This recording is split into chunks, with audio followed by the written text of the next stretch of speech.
The next housing market crash won't come from subprime mortgages. It'll come from insurance companies walking away, and your premiums are already proof of that. And we're going to dive right into this. But before we do, in case you're new here, my name is Gaisha. I'm your new favorite economist. I have my master's degree in economics, and I'm a corporately trained economist. And without further ado, let's hop right into it.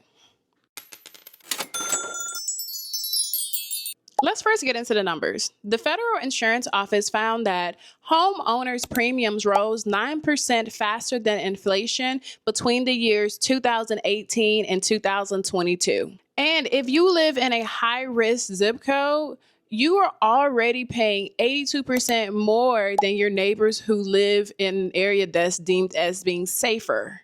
Additionally, non-renewal rates in these riskier areas are 80% higher. This is insane, you guys. Now let's get into some real world signals, and let's start with Florida, where in October 2024, they enacted their flood risk disclosure law, which is where sellers have to tell buyers whether or not their properties are in FEMA flood zones. They have to disclose whether or not their homes have been flooded before, and if they have collected any type of insurance claims. And we are seeing this trend globally, where in the United Kingdom, the Nationwide Building Society has stopped lending to certain homes that are in flood risky areas. And in Australia, they have taken it a step further, where with their Queensland home buyback program, any homes that were severely affected by the floods in 2022, the owners could sell it to them. And they are also buying homes that are in other flood risky zones as well. And it is also predicted that climate change, along with rising insurance premiums, could knock out $1.4 trillion worth of real estate value within the United States. And the reason why this is coming to rear its ugly head now is, number one, because climate change disasters are intensifying, which are leading to multi-billion-dollar costly events, and for insurance companies to just fully pull out of the impacted areas. Number two is policy actions are lagging. The United Kingdom and Australia already have effective programs in order to mitigate future damage and as well as to ensure that their citizens are okay. However, over here in the United States, lawmakers are just now beginning to demand flood disclosures. Number three is, all of this is causing a financial contagion to brew, because without insurance, homeowners cannot get a mortgage, and this depresses local property values and as well as a tax base. And municipal finance experts are already talking about how all of this is leading to bond downgrades and budget stress for utilities and cities. But here's the tea.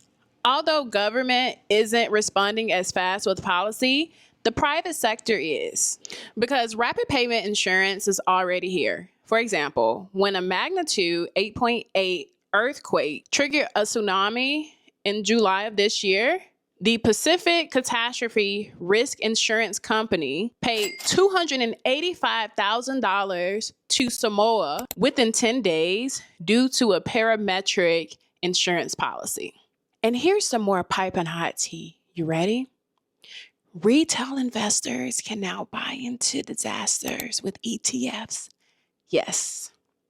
The Brookmont ILS ETF that was created in April 2025 is the first disaster ETF. Yes.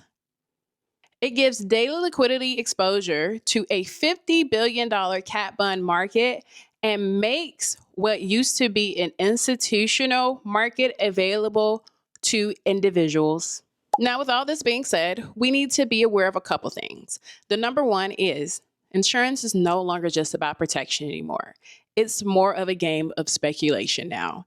And you need to expect more catastrophe bonds to be issued and more parametric insurance products to become mainstream as well.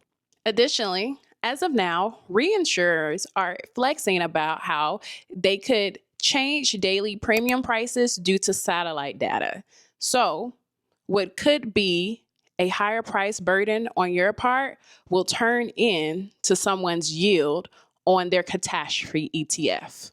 The next thing that you need to understand is that municipal bonds are now in the danger zone due to climate-driven factors such as wildfire-exposed utilities and flood zones. And these things drive borrowing up across communities. And what are the big players doing right now? They're already testing out new money plays. And this includes climate migration bonds and infra debt tied directly to resilience upgrades. So remember, insurance just isn't a line item anymore. It is a crack that is running through the housing market. And if you'd like to stay ahead of the curve about this and other topics, please be sure to like, subscribe, and follow, and leave your comments down below about this whole catastrophe.